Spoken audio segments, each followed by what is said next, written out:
Welcome to Shadowland's Ghosts, a place where the veil between reality and the unknown is at its thinnest. I'm your host, Raven Blackwood, and I'm thrilled to have you join me on this journey into the heart of darkness. As we settle in, the creaks and groans of the old wooden floorboards beneath our feet seem almost comforting, don't they? It's a familiar sound, one that reminds us of home and safety. But what if I told you that these same floorboards hold secrets and whispers of a different kind? Whispers that have been hidden for years, waiting to be uncovered.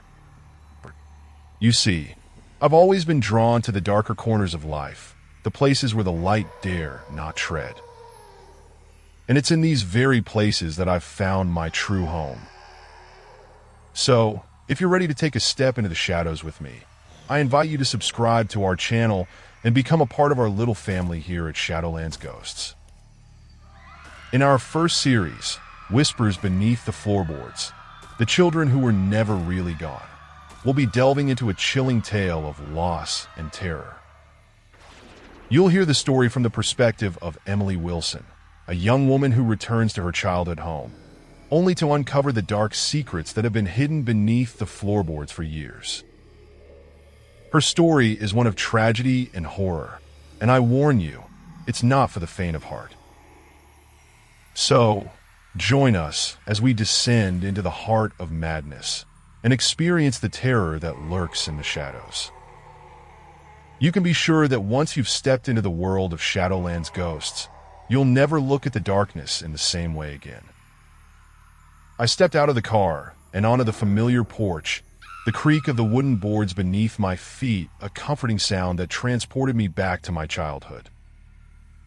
It was as if the house itself was sighing in relief, welcoming me home after all these years.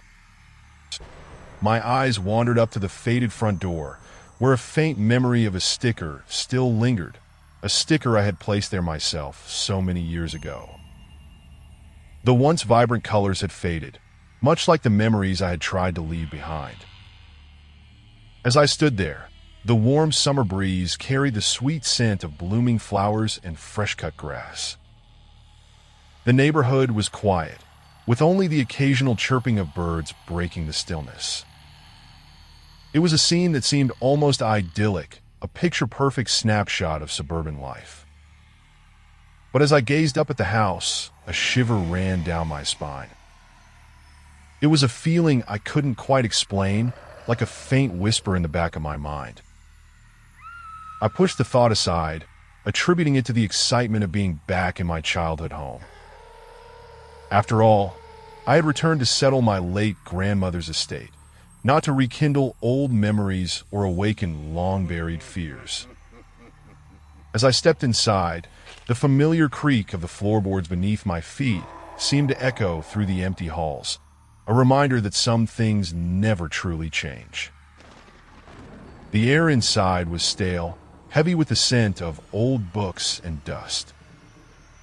I wandered through the rooms, taking in the familiar sights and sounds.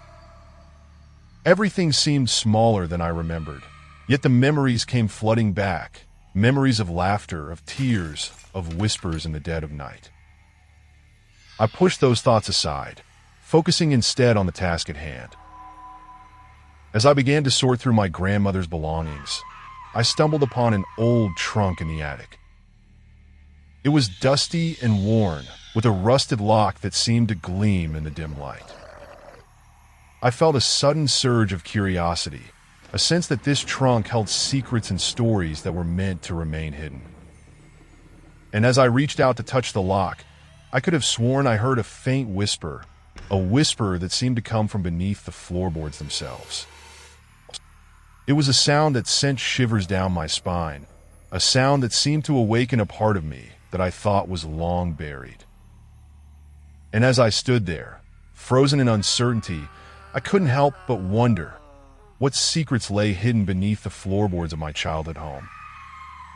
As I stood in the attic, the whisper seemed to linger in the air, a faint echo that refused to fade away.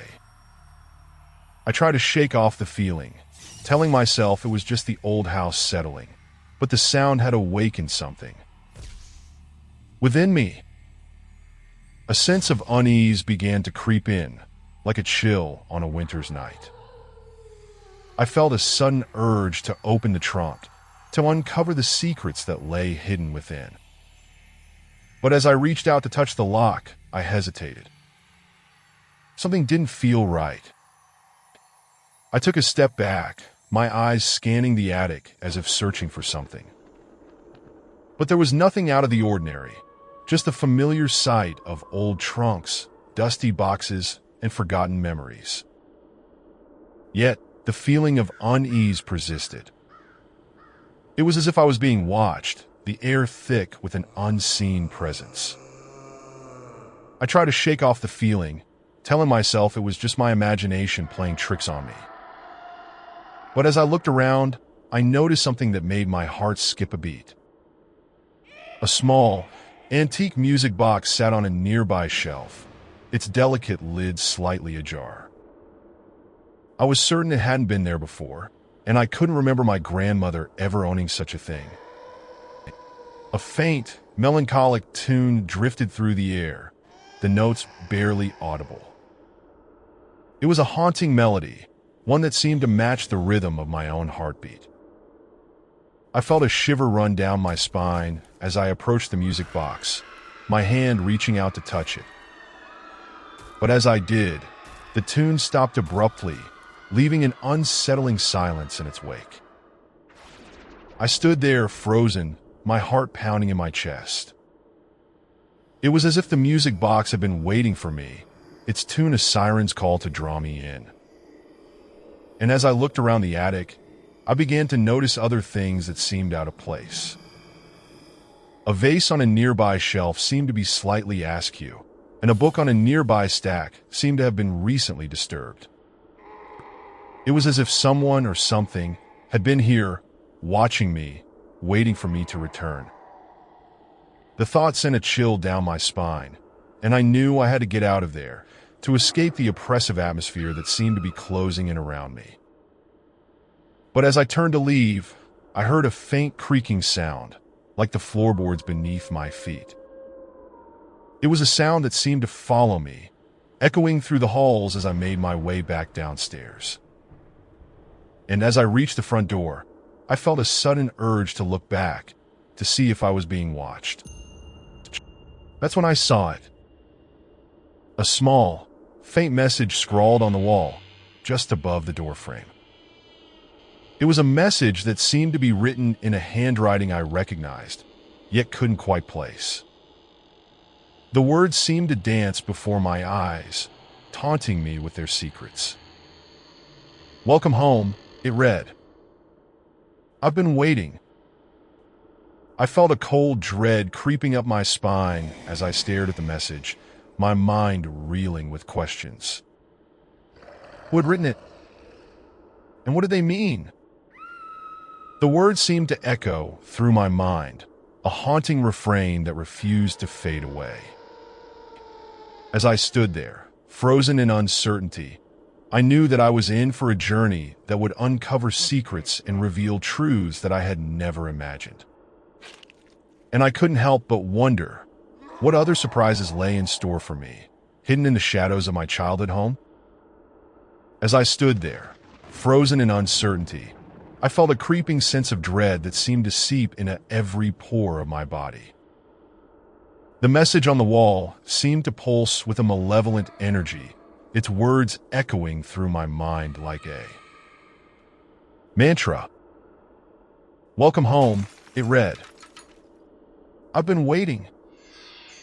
The handwriting seemed to dance before my eyes, taunting me with its secrets. And then it hit me. The realization that made my blood run cold. The handwriting was mine. I was certain of it. I had written those words, but I had no memory of doing so. A chill ran down my spine as I thought back to the whispers in the attic, the faint echoes of a presence that seemed to be watching me. It was then that I realized the horrifying truth. I was not alone in the house. But it wasn't just someone else who was with me. It was something inside me. A presence that had been lurking in the shadows of my mind, waiting for me to return to my childhood home. The whispers, the music box, the message on the wall, it was all a product of my own mind, a manifestation of a darkness that had been growing within me for years. The thought sent a wave of terror crashing through me, and I stumbled backwards, my eyes fixed on the message on the wall.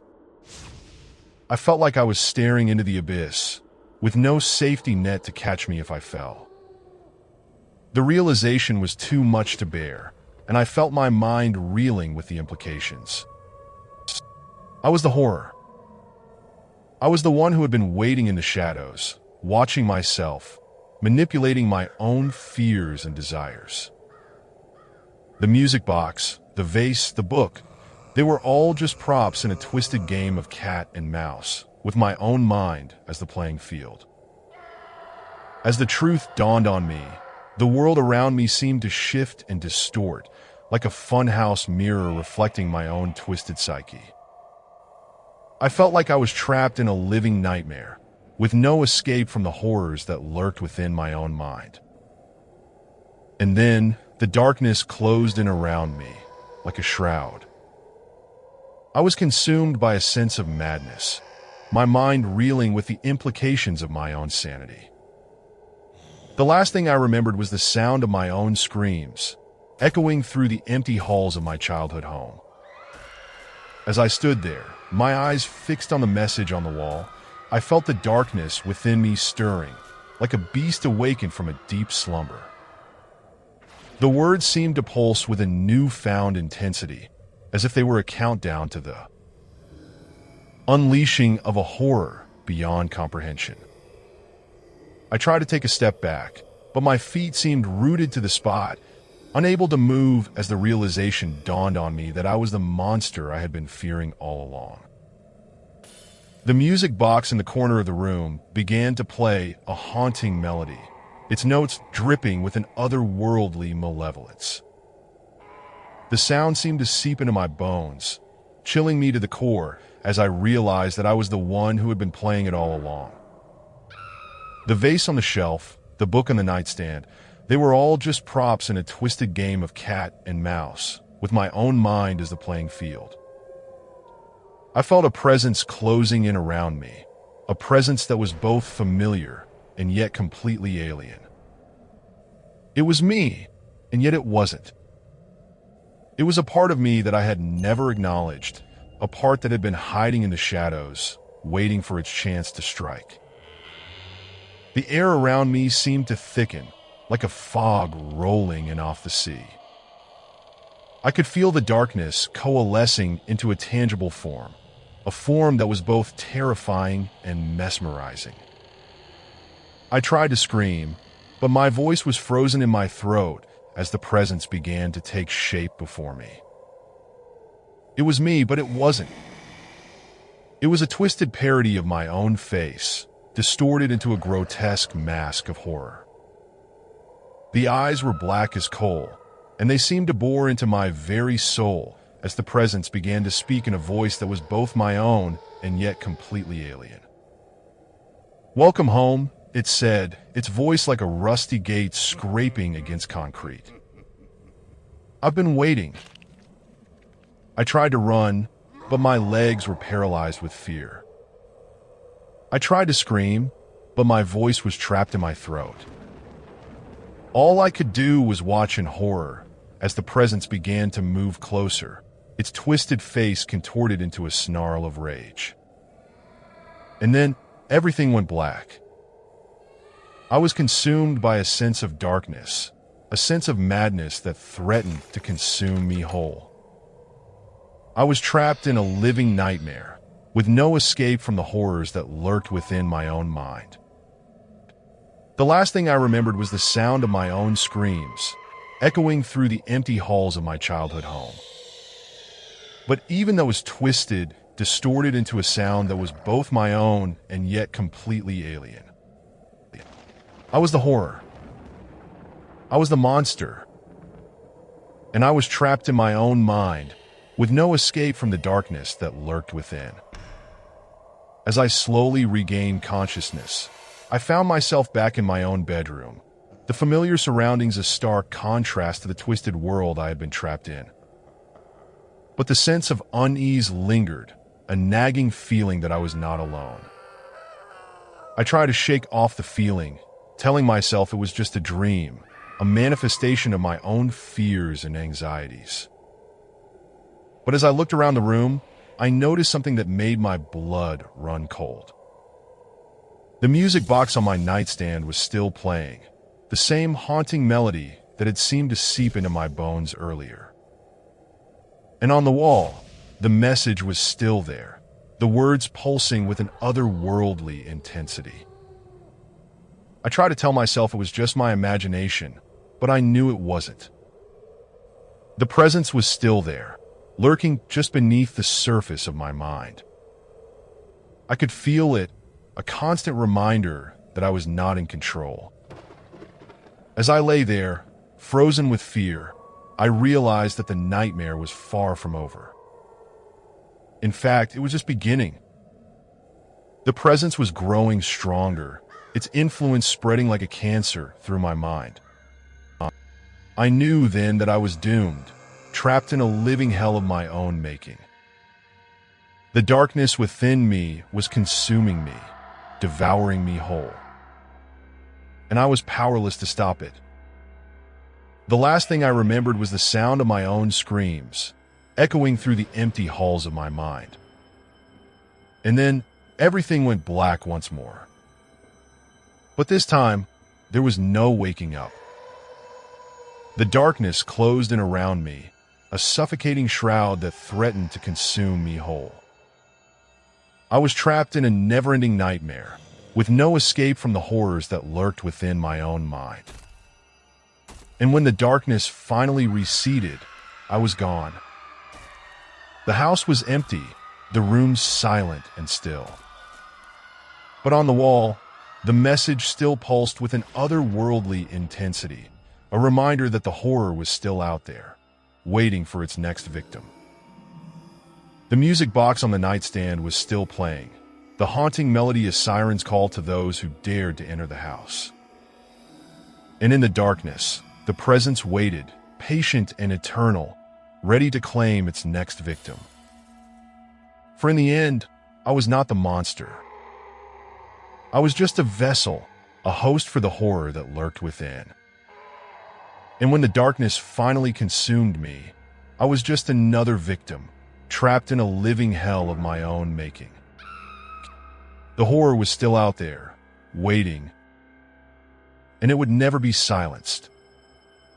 Epilogue, the last refrain. The house stood vacant for years, its grandeur and beauty slowly being consumed by the passing of time.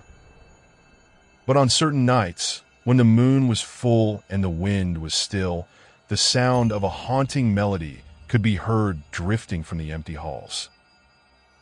It was the music box, still playing its eternal refrain, a siren's call to those who dared to enter. The message on the wall remained, a pulsing reminder of the horror that lurked within. But as the years went by, it began to fade, the words slowly disappearing into the paint. Yet, the presence remained, waiting patiently for its next victim. People whispered of the house, of the horrors that lay within. They spoke of the music box, of the haunting melody that seemed to seep into the souls of those who heard it. And they spoke of the presence, of the darkness that lurked within the walls, waiting to consume its next victim. But there was one who knew the truth. A person who had stumbled upon the house and had heard the music box's haunting refrain. They had seen the message on the wall and had felt the presence's cold breath on the back of their neck. And they knew that the horror was still out there, waiting for its next victim, waiting for its next host. For in the end, the horror was not a monster, but a presence, a darkness that lurked within the recesses of the human mind. The person knew that they had to destroy the music box to silence its haunting refrain once and for all. But as they turned to leave the house, they heard a faint whisper in their ear. "You will be mine," it said. "You will be my next vessel, my next host." And with that, the darkness closed in around them, a suffocating shroud that threatened to consume them whole. The music box's melody grew louder, more insistent, and the person knew that they were doomed. The horror was still out there, waiting, and it would never be silenced. The music box continued to play, its haunting refrain echoing through the empty halls of the house. And in the darkness, the presence waited, patient and eternal, ready to claim its next victim.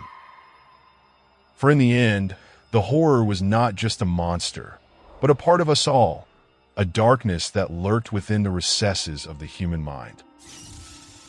And when the darkness finally closed in, the music box's melody was the last thing that could be heard, a haunting refrain that seemed to echo through eternity. Wow, what an incredible journey we've been on together, dear viewers.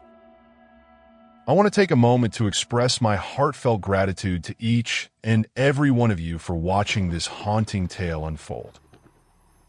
Your engagement and enthusiasm have meant the world to me, and I'm so glad that I could share this experience with you. As we conclude this chapter, I want to leave you with a lasting impression. The story of the music box and the presence that lurks within is a reminder that the horrors we face are often the ones that reside within ourselves. But it's also a testament to the human spirit's ability to persevere and overcome. Now, I want to ask for your support in continuing to explore the realms of the unknown with me. If you enjoyed this story, I invite you to subscribe to our channel for more thrilling content. By doing so, you'll be joining a community of like-minded individuals who are passionate about delving into the mysteries of the human experience. Your subscription will not only give you access to exclusive content, but it will also help us to continue creating thought-provoking and engaging stories that will leave you on the edge of your seat. So, what are you waiting for? Click that subscribe button now and join the journey. As a special thank you to our loyal viewers, we'll be releasing a bonus episode soon that will delve deeper into the world of the music box and the presence. You won't want to miss it, so be sure to hit that notification bell to stay up to date on all our latest releases. Once again, thank you for watching, and I look forward to sharing more thrilling tales with you in the future. Don't forget to subscribe, hit that notification bell, and let's keep exploring the unknown together.